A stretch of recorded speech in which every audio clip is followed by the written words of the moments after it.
Liberalism ഇതുമായിട്ട് ബന്ധപ്പെട്ട ഒരു തിയറി നോക്കിയാൽ പരമാവധി സന്തോഷം എല്ലാവർക്കും എന്നുള്ളൊരു ആ ഒരു രീതിയാണ്. അപ്പോൾ അത് നോക്കിയാൽ അത് എങ്ങനെയാണ് പൊതുവെ മനുഷ്യർക്ക് ദോഷകരമായി ബാധിക്കുന്ന രീതിയിലേക്ക് പോകും? പരമാവധി സന്തോഷം എന്നുള്ളത് ഓക്കെയാണ്. എൻ്റെ സന്തോഷം നിങ്ങൾക്ക് ബുദ്ധിമുട്ടാകാൻ പാടില്ല. ഇവിടെ സംഭവിക്കണം എന്താ വെച്ചാൽ, ഒരാൾ രാത്രി ആർമാദിച്ച് ശബ്ദം ഇടുന്നു, അപ്പുറത്ത് SLC പഠിക്കുന്ന കുട്ടിക്ക് പഠിക്കാൻ കഴിയാതെയാകുന്നു. അപ്പോൾ ഒരാളുടെ സന്തോഷം മറ്റൊരാൾക്ക് ദോഷകരമായി ഭവിക്കാതിരിക്കണമെങ്കിൽ ഇതൊരു റൂളിൻ്റെ അടിസ്ഥാനത്തിലായിരിക്കണം. എത്ര കണ്ട് ആനന്ദിക്കാം, എത്ര കണ്ട് ആർമാദിക്കാം, എത്ര കണ്ട് രസങ്ങൾ ഉൾക്കൊള്ളാം, എത്ര കണ്ട് ശബ്ദം, എത്ര കണ്ട് ചിരിക്കാം എന്നൊരു റൂളിൻ്റെ അടിസ്ഥാനത്തിലായിരിക്കണം ചെയ്യുന്നത്.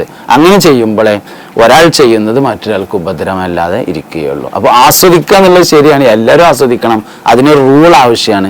ഈ റൂളുകളെയാണ് നമ്മൾ മതങ്ങൾ എന്ന് യഥാർത്ഥത്തിൽ പറയുന്നത്. പക്ഷെ നമ്മുടെ ഈ പുതിയ കാലഘട്ടത്തിൽ നമ്മൾ പരിശോധിക്കുമ്പോൾ ഇപ്പോൾ മദ്യപാനം, മയക്കുമരുന്ന്, അതിൻ്റെ പേരിൽ ചെറിയ താഴേക്കടയിലുള്ള സ്കൂളിൽ പഠിക്കുന്ന കുട്ടികൾ മുതൽ മുതിർന്ന ഉന്നത വിദ്യാഭ്യാസ രംഗത്തുള്ള ആളുകൾ വരെ, വലിയ വിദ്യാഭ്യാസമുള്ളവരുടെ മക്കളും അങ്ങനെയൊക്കെ എല്ലാവരും ഈ മയക്കുമരുന്നിൻ്റെയൊക്കെ തീക്ഷ്ണമായ ഒരു അവസ്ഥയിലേക്ക് പോയിട്ടുണ്ട്. അതിനെ തുടർന്നുള്ള സാമൂഹിക വിപത്തുകൾ നമ്മളിപ്പോൾ കണ്ടുകൊണ്ടിരിക്കുന്നു. പക്ഷേ ഇത് ഈ പറയപ്പെടുന്ന സ്വാതന്ത്ര്യം അമിതമായതിൻ്റെ, ഇപ്പോൾ താങ്കൾ പറഞ്ഞതുപോലെ സ്വാതന്ത്ര്യമാകാം, സുഖമാകാം, അതിൻ്റെ റൂൾ നിശ്ചയിക്കാൻ പറ്റാത്ത രീതിയിലേക്ക് പോയത് കൊണ്ടാകാം. പക്ഷെ ഇവിടെ മാതാപിതാക്കൾക്ക് വലിയ റോളുണ്ട്, കുടുംബത്തിന് നല്ല റോളുണ്ട്.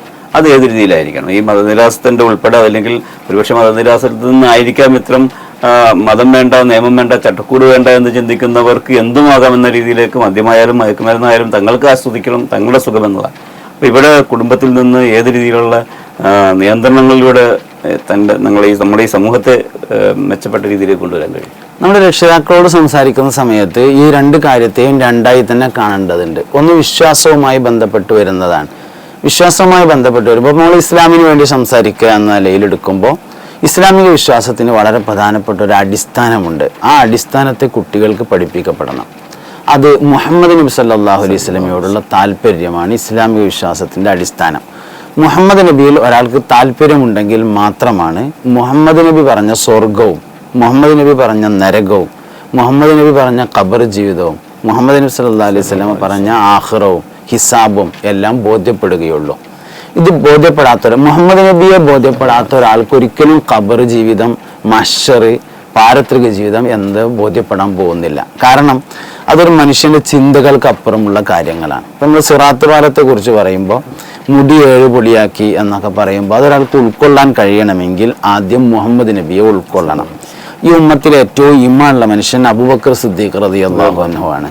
മഹാനവറുകൾ മുഹമ്മദ് നബിയെ മനസ്സിലാക്കി എന്നതാണ് സിദ്ദീഖ് റളിയല്ലാഹു അൻഹുവിൻ്റെ പ്രത്യേകത. മുഹമ്മദ് നബി സല്ലല്ലാഹു അലൈഹി വസല്ലമയുടെ പ്രത്യേകതകളെ വേണ്ടാംവണ്ണം ഉൾക്കൊണ്ടു എന്നതാണ് സിദ്ദീഖിൻ്റെ പ്രത്യേകത. അപ്പോൾ സിദ്ദീഖിൻ്റെ പ്രത്യേകത എന്താണെന്ന് ചോദിച്ചാൽ മുഹമ്മദ് നബിയുടെ പ്രത്യേകത മനസ്സിലാക്കി എന്നതാണ്. ഈ നിലക്കാണ് നമ്മൾ ഈമാനിനെ കാണേണ്ടത്. ഒരുപക്ഷെ കർമ്മങ്ങളിൽ അതിനേക്കാൾ മുമ്പന്തിയിൽ പോയ ധാരാളം ആളുകൾ ഉണ്ടായിരിക്കും. പക്ഷേ ഈമാൻ തൂക്കിയാൽ സിദ്ദീഖ് റളിയല്ലാഹു അൻഹുവിൻ്റെ ഈമാനാണ് തൂങ്ങുക. അപ്പോൾ അതുകൊണ്ട് മക്കളിൽ മുഹമ്മദ് നബി സല്ലല്ലാഹു അലൈഹി വസല്ലമയോടുള്ള താല്പര്യം വളർത്തിയെങ്കിൽ മാത്രമാണ് ഇസ്ലാം വിഭാവനം ചെയ്യുന്ന വിശ്വാസത്തിൽ അവരെ നിലനിർത്തി കൊണ്ടുപോകാൻ സാധ്യമാവുക. രണ്ടാമത്തേത് കർമ്മങ്ങളാണ്. കർമ്മങ്ങളിലേക്ക് വരുമ്പോൾ നമുക്കതിൻ്റെ ആത്മീയ ഭാഷ പറയുകയാണെങ്കിൽ ഈ മദ്യം, മയക്കുമരുന്ന് തുടങ്ങിയ കാര്യങ്ങളൊക്കെ പൈശാചികമാണ് എന്ന് ഖുർആൻ നസ്സായിട്ട് പറഞ്ഞിട്ടുണ്ട്. റിജുസും മിൻ അമലി ശൈത്താൻ ഫജ്തനിബൂഹു, നിങ്ങൾ ഉപേക്ഷിക്കണം, അത് പൈശാചികമായ പ്രവർത്തനമാണ്. ഈ പൈശാചികമായ പ്രവർത്തനം എന്ന് വിശേഷിപ്പിക്കപ്പെട്ട എല്ലാ കാര്യങ്ങൾക്കും ഒരു കോമൺ പ്രത്യേകതയുണ്ടായിരിക്കും. അതിൻ്റെ രസം വേഗത്തിൽ കിട്ടുമെന്നതാണ്. പൈശാചിക പ്രവർത്തനങ്ങളുടെ നേരെ ഓപ്പോസിറ്റ് ഉള്ളത് ദൈവിക പ്രവർത്തനം, ഇലാഹിയായ പ്രവർത്തനങ്ങൾ. അപ്പോൾ ഇലാഹിയായ പ്രവർത്തനങ്ങൾ, പൈശാചികമായ പ്രവർത്തനങ്ങൾ. ഇലാഹിയായ പ്രവർത്തനത്തിൻ്റെ രസം സാവകാശവും പൈശാചികമായ പ്രവർത്തനത്തിൻ്റെ രസം പെട്ടെന്നുമാണ് കിട്ടുക. ഉദാഹരണം പറയുകയാണെങ്കിൽ, സാധാരണ വെള്ളിയാഴ്ച ജുമഅക്ക് പോയിട്ട് പള്ളിയുടെ മുകളിൽ കയറിയിരുന്ന് സംസാരിക്കുന്ന ഒരു കുട്ടി, ഒരു ചെറുപ്പക്കാരൻ, ഒരു ദിവസം നേരം വൈകി വന്നതിനാൽ താഴെ ഇരുന്നു. അന്നവൻ സംസാരിച്ചില്ല. അന്ന് ദുആയിലൊക്കെ പങ്കെടുത്ത് എല്ലാവരും പിരിഞ്ഞ് ലാസ്റ്റ് പോയി. അപ്പോൾ വാപ്പ വിചാരിക്കുകയാണ്, ചെറുക്കൻ നന്നായിട്ടുണ്ട്, ഇനി ഓനിപ്പോൾ ഏതായാലും ഇന്ന് താഴെ ഇരുന്നല്ലോ, ഇനിയിപ്പോൾ എന്തായാലും ഇങ്ങനെ തന്നെ ആയിരിക്കും എന്നൊരിക്കലും വിചാരിക്കരുത്. കാരണം ഇലാഹിയായ വിഷയത്തിൻ്റെ രസം സാവകാശമേ കിട്ടുള്ളൂ. അടുത്ത വെള്ളിയാഴ്ച മേലെ കയറിയിരുന്ന് വർത്താനം പറയും. എന്ന് നേരെ ഓപ്പോസിറ്റ് ഇരിക്കുക. ശൈത്താനിയായ പ്രവർത്തനങ്ങൾ. ഒരു വെള്ളിയാഴ്ച പള്ളിന്റെ മേലെ കയറി എന്ന് വർത്താനം പറഞ്ഞു എന്ന് വിചാരിക്കുക, എന്നോ എല്ലാ വെള്ളിയാഴ്ചയും കയറാനുള്ള സാധ്യത വളരെ കൂടുതലാണ്. കാരണം ശൈത്താനിയായ പ്രവർത്തനത്തിന്റെ രസം വേഗത്തിലാണ്. അപ്പൊ മയക്കുമരുന്നിന്റെ ഉപയോഗത്തെ പൈശാചിക പ്രവർത്തനങ്ങളിലേക്ക് ചേർക്കപ്പെട്ടതായതിനാൽ കമ്പനിക്കോ തമാശക്കോ ടേസ്റ്റ് അറിയാനോ എന്തിനായാലും ഒരു പ്രാവശ്യം ഉപയോഗിച്ചാൽ അവൻ അതിൽ പെട്ടുപോകും എന്നതാണ് നിലവിലുള്ള അവസ്ഥ. അപ്പൊ അതുകൊണ്ട് ഞാൻ എന്തുകൊണ്ട് പറഞ്ഞു വെച്ചാൽ രക്ഷിതാക്കള് പെടാൻ സാധ്യതയുണ്ട് എന്ന ബോധത്തോടുകൂടി ഇരിക്കണം. അതുകൊണ്ട് തന്നെ 2 കാര്യങ്ങളാണ് വേണ്ടത്. 1, ലക്ഷണങ്ങളെ തിരിച്ചറിയണം. 2, പ്രതിരോധ മാർഗത്തെ തിരിച്ചറിയണം. മയക്കുമരുന്ന് ഉപയോഗത്തിന്റെ ലക്ഷണങ്ങൾ എന്ന് പറഞ്ഞാൽ ഓരോ കാലഘട്ടത്തിനനുസരിച്ചും ലക്ഷണം മാറും. ഇപ്പൊ പണ്ടൊക്കെ എന്ന് പറഞ്ഞാൽ കള്ളുടിച്ചാൽ ഇങ്ങനെ WWW എന്ന് എഴുതിയിട്ട് ആടിയിട്ടാണ് വരിക. ഇന്ന് ആടൂല. മുമ്പൊക്കെ മദ്യപിച്ചാല് സ്മെല്ലുണ്ടാവും. ഇന്നിപ്പോ ഊതിന്റെ സ്മെല്ലൊക്കെ ഉള്ള പാക്കിട്ടിട്ടാണ് വരിക. അപ്പൊ ആള് ഇപ്പൊ UAE ദുബൈയിൽ നിന്ന് വന്നാണ്ട് ഫ്ലൈറ്റിൽ ഇറങ്ങി വരികയാന്നേ തോന്നുള്ളൂ, കള്ളുടിച്ചു എന്ന് തോന്നൂല. മുമ്പൊക്കെ കണ്ണിന് ചുവപ്പ് കളർ ഉണ്ടാവും ലഹരി ഉപയോഗിച്ചാൽ. ഇപ്പോൾ ഈ നമ്മുടെ നാട്ടിലൊക്കെ ഈ പിന്നെ കരിഞ്ചന്തക്ക് റേഷൻ മണ്ണെണ്ണ വിൽക്കാതിരിക്കാൻ വേണ്ടി നീലമണ്ണെണ്ണ വന്നു.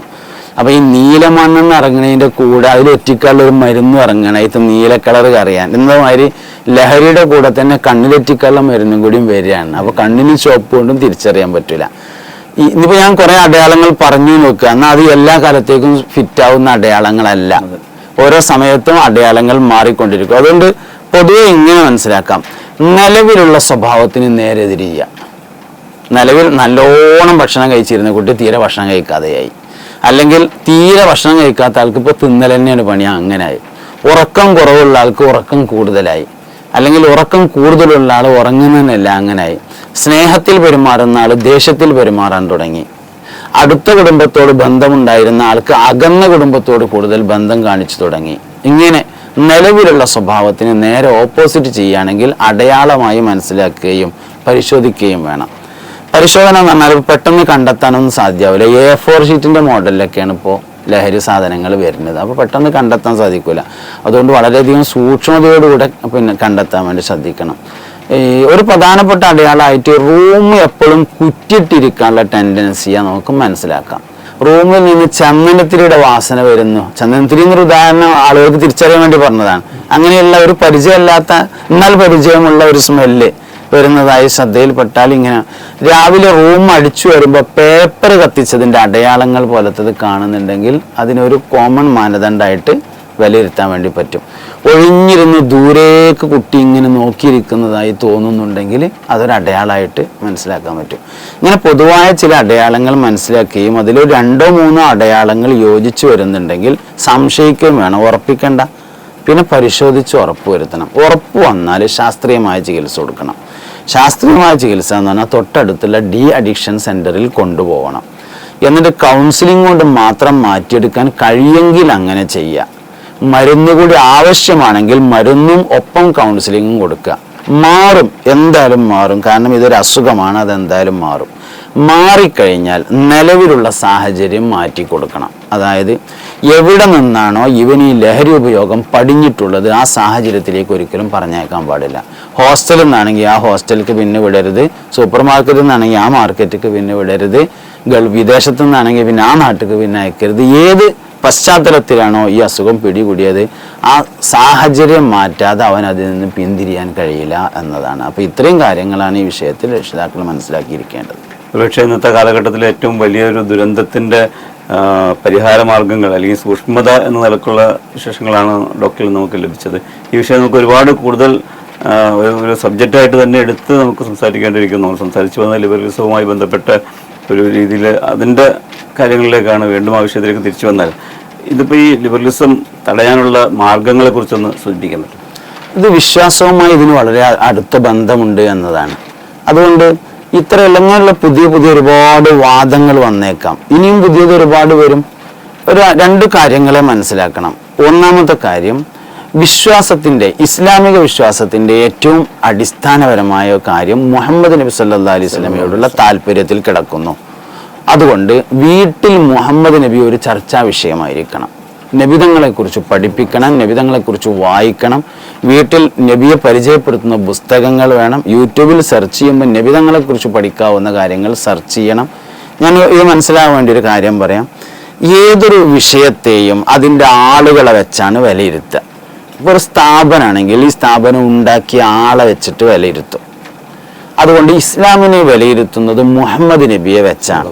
അതുകൊണ്ട് ഇസ്ലാമിനെ വിമർശിക്കുന്നവർ വിമർശിക്കുകയും മുഹമ്മദ് നബിയെയാണ്. അതുകൊണ്ട് പഠിക്കാൻ ഉദ്ദേശിക്കുന്നവർ പഠിക്കേണ്ടതും മുഹമ്മദ് നബിയെയാണ്. അതുകൊണ്ട് കുട്ടികളുടെ വിശ്വാസം പിഴക്കാതെ പോകണമെങ്കിൽ മുഹമ്മദ് നബി സല്ലല്ലാഹു അലൈഹി വസല്ലമയെ പഠിപ്പിച്ചിരിക്കണം എന്നതാണ് ഒന്നാമത്തെ ഏറ്റവും പ്രധാനപ്പെട്ട ഒരു കാര്യം. പിന്നെ ഇതിൽ രണ്ടാമത്തെ ഒരു കാര്യം എന്ന് പറഞ്ഞത് ലോകത്തെ ഏറ്റവും സംശുദ്ധമായ സ്വഭാവത്തിൻ്റെയും പ്രവർത്തനത്തിൻ്റെയും ഉടമ മുഹമ്മദ് നബി സല്ലല്ലാഹു അലൈഹി വസല്ലമയാണ്. അതുകൊണ്ട് നബി തങ്ങളുടെ മാതൃകയെ ആളുകൾക്ക് പരിചയപ്പെടുത്തുകയും അതിലേക്ക് അവരെ ആകൃഷ്ടരാക്കി നിലനിർത്തുകയും ചെയ്യുന്നതിൽ വിജയിക്കാൻ കഴിയണം.